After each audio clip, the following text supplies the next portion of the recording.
Video content has been made available for information and educational purpose only. Unidirectional trade strategy is a copyright content of IFMC. Hello and welcome viewers. चलिए आज हम देखते हैं कि market में इस हफ्ते क्या रहा एंड हमारा जो टॉपिक ऑफ द डे जो आज का रहेगा वो रहेगा ऑफर फॉर सेल। अभी रिसेंटली एक कंपनी आई थी जिसका नाम है NHPC, उसका ऑफर फॉर सेल आया था एंड उससे रिलेटेड आपने न्यूज़ भी सुनी होगी। तो पहले मैं दिखाता हूँ NHPC से रिलेटेड क्या न्यूज़ आई थी। अभी रिसेंटली एक दिन पहले गवर्नमेंट ने एक न्यूज़ अनाउंस करी थी which is government to sell additional 1% stake in NHPC as an offer for sale gets overwhelming response. ये कंपनी जिसका OFS आया था, पहली बारी कोई कंपनी आती है तो वो तो आप सारे लोग जानते ही हैं, उसको बोला जाता है IPO। बट अगर कोई कंपनी दोबारा अपने शेयर जो है उसके प्रमोटर्स जो है मार्केट में बेचना चाहते हैं तो उसको बोला जाता है OFS which is called as offer for sale, जिसके अंदर गवर्नमेंट ने 6000 करोड़ रुपीस की बिड्स उसमें आई थी। एंड आज हम देखते हैं कि ये जो OFS आया था कितने शेयर्स का आया था। इसके अंदर नॉर्मली फर्स्ट डे जो होता है वो इंस्टीट्यूशन का होता है, नेक्स्ट डे जो होता है वो रिटेल का होता है। अगर हम चाहें तो हम इंस्टीट्यूशनल कैटेगरी में भी अप्लाई कर सकते हैं। इंस्टीट्यूशनल कैटेगरी में अप्लाई करने के लिए 2 लाख से ज़्यादा लगाने पड़ेंगे। एज अ रिटेल इन्वेस्टर अगर आप अप्लाई करना चाहते हैं तो 2 लाख से कम की बिड आपको देनी पड़ेगी। सेपरेट विंडो के थ्रू नॉर्मली ये जो OFS है ये अप्लाई होता है। ये एक न्यूज़ आई थी on Wednesday, the government announced the plans to sell इतने crore shares representing 2.5% stake in NHPC at a floor price of 66 rupees per share। अच्छा, अब जब ये न्यूज़ आए तो आपको क्या करना है, उस टाइम पे आप एक बारी चार्ट को चेक करिए, उस कंपनी के बारे में चेक करिए कि जो OFS आ रहा है वो क्या रेट पे आ रहा है और मार्केट में जो रेट चल रहा है वो क्या रेट चल रहा है। तो जैसे कि जब ये OFS आया था तो I had open the chart of NHPC, तो मैं एक बार ओपन कर लेता हूँ। यहाँ पे 66 रुपीज़ में गवर्नमेंट ने अपना OFS अनाउंस करा था और वेडनेसडे को ये आया था, जिसके अंदर ये वाला जो दिन था this was the day for institution, second day was for the retail, जिसके अंदर ये शेयर गिरा और ये सिर्फ 68 पॉइंट समथिंग तक आया था। अब मैं यहाँ पे NSE की साइट खोल लेता हूँ एक बारी। NSE की साइट पे वी कैन चेक आउट कि जो OFS आया था it is declared on 19th of Jan and what is the date today? Today is 20th, जिसमें 18th was the day for institution, 19th was the date for the retail। Retail को NHPC के अंदर 19th Jan को 3 crore 51 lakh share जो हैं वो offer करे गए थे, 3.5 करोड़ शेयर्स, जिसके अंदर रिटेल की बिड्स आई एंड जो रिटेल को अलॉटमेंट हुई है वो हुई है at a price of 71 rupees. जिन लोगों को पता था कि NHPC एक अच्छी कंपनी है उन सब लोगों ने सेपरेट विंडो के थ्रू NHPC को बिड करा था, जिनको 71 रुपीज में ये शेयर्स एलोकेट करे गए होंगे, 3.5 करोड़ शेयर्स। और आज 20th है एंड आज अगर हम बात करें तो इस शेयर का रेट जो है वैसे नॉर्मली इतनी जल्दी नहीं बढ़ता, बट अगर हम OFS के अंदर ले रहे हैं तो 19th and 20th the share price have went from here to 81 rupees, यानी 3 करोड़ शेयर जो थे उनके अंदर 10 रुपये बढ़ चुके हैं। जिन लोगों ने पैसे लगाए थे उन सबको 10 रुपये की रिटर्न जो है इस शेयर के अंदर मिल रही है, यानी 30 करोड़ की वैल्यू जो है उनकी बढ़ गई है ऑन दिस OFS। सिमिलरली अगर आप चाहें तो न्यूज़ का ध्यान रखें किस तरह के OFS आ रहे हैं, कौन कौन सी कंपनीज के OFS आ रहे हैं, वो हमारे को पता होना चाहिए।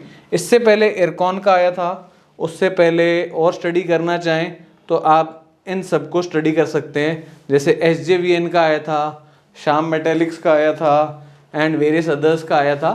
तो इस तरह से आप जो हैं इन OFS को स्टडी कर सकते हैं और देख सकते हैं जो अच्छी कंपनियां हैं उनके OFS को अप्लाई कर सकते हैं और उसमें विद इन फ्यू मंथ्स और फ्यू डेज आपको अच्छी रिटर्न मिल जाती है। नॉर्मली इसमें प्रमोटर बेच रहा है तो मार्केट के अंदर रेट नीचे आता है और उसके बाद वापस तेज हो जाता है। यानी ये जो मार्केट में फॉल आया है ये सिर्फ ऑफर फॉर सेल की वजह से आया है, अदरवाइज वो कंपनी जो है अच्छी है। और क्योंकि मार्केट में रेट चल रहा था 70 रुपये के आसपास या 80 रुपये के आसपास, जो वो 66 पे उन्होंने दिया है, अगर वो 80 में ही देंगे तो बिकेगा नहीं, बट अगर वो 66 का रेट देंगे तो इजीली उनके शेयर्स मार्केट में एब्जॉर्ब हो जाएंगे। तो अगर हम चाहें और अगर हमने 66 वाला लेके या 70 वाला लेके 71 या 72 भी बेच दिया तो भी हमारे को 2% के रिटर्न ईजिली मिलती है। तो मार्केट में ऐसी अपॉर्चुनिटीज़ आती हैं जो आपको रिस्क फ्री रिटर्न्स दे सकती हैं, स्पेशली जो OFS आ रहे हैं उनका ध्यान रखें। ओके, तो ये तो था हमारा topic of the day. Now let us move to last week market ने क्या परफॉर्म करा, एंड नेक्स्ट वीक जो हमारा रहने वाला है वो 22 से 27 जनवरी तक का रहने वाला है।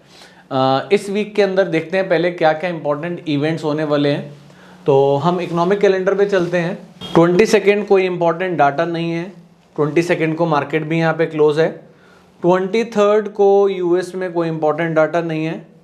24 यूएस के अंदर manufacturing PMI, services PMI and crude oil की इन्वेंट्री का डाटा आना है, which is a major data, जिसकी वजह से मार्केट के अंदर आप देखेंगे यहाँ पे 3 स्टार्स भी हमारे पास बने हुए आ रहे हैं।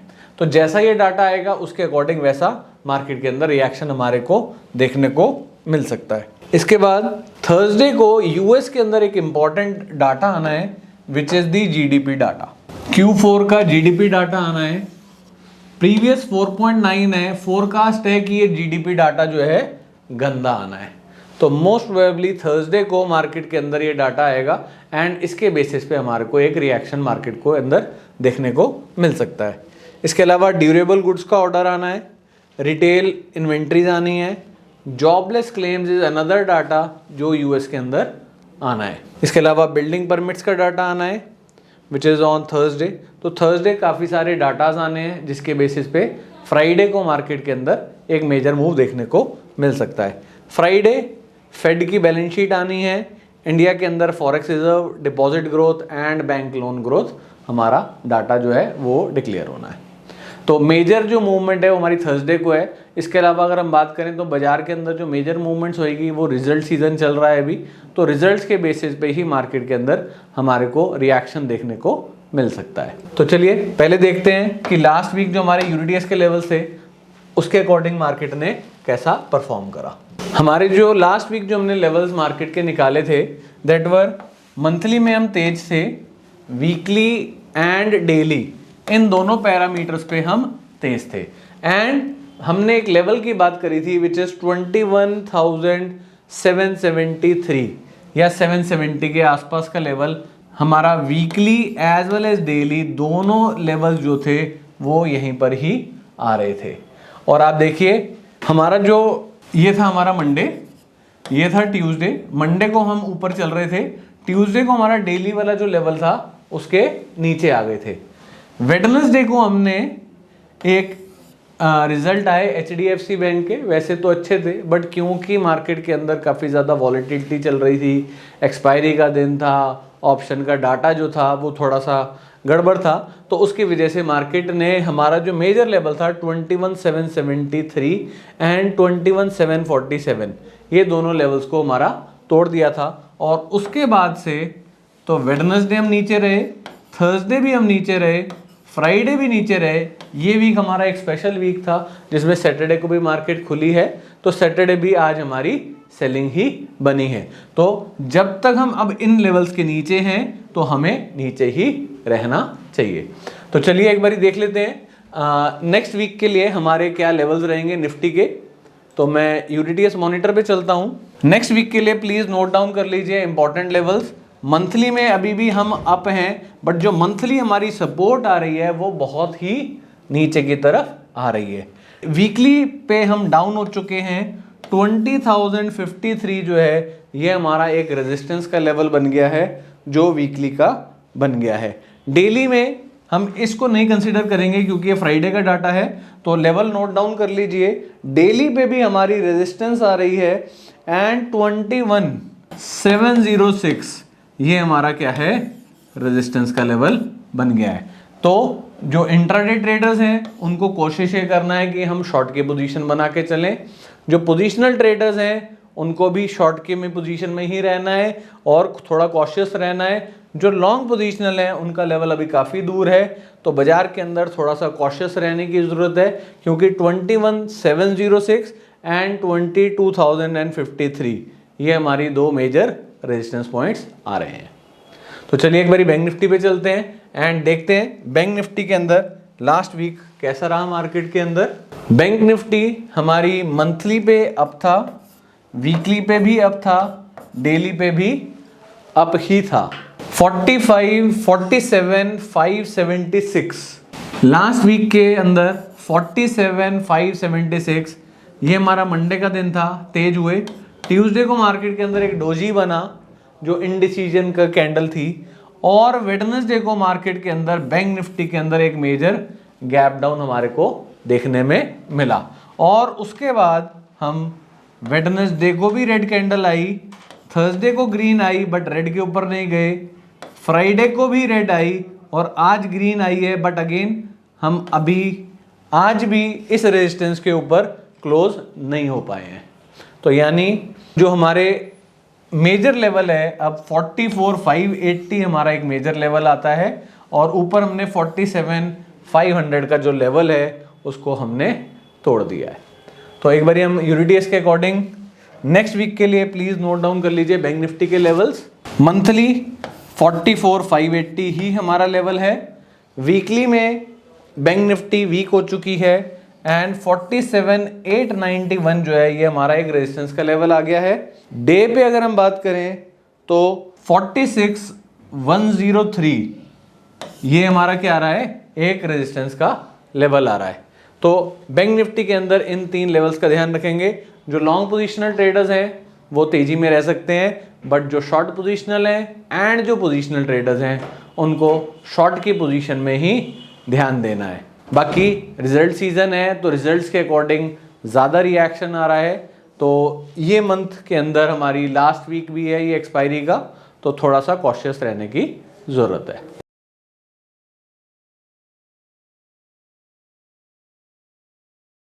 स्टॉक ट्रेडिंग के दौरान मुझे क्या खरीदना चाहिए और मुझे क्या बेचना चाहिए, मुझे कब खरीदना चाहिए और मुझे कब बेचना चाहिए, ये सवाल आपको परेशान करते हैं।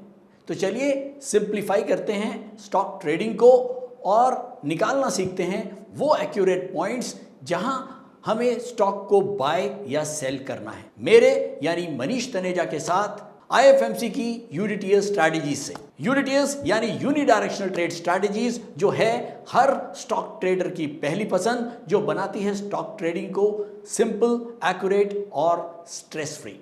यूनिटीएस स्ट्रैटेजीज सभी इंटरवल्स पे काम करती है, चाहे वो इंट्राडे हो, पोजिशनल हो या लॉन्ग पोजिशनल हो। मेरे 26 सालों के एक्सपीरियंस और एक्सपर्टीज का निचोड़ है यूनिटीएस। IFMC की लोकप्रियता का राज है उसकी copyright strategies, and IFMC is unchallenged leader in stock market education. IFMC is now a school of 10 million learners, awarded twice by Delhi City Icon Awards. So let's begin UDTS online course by IFMC.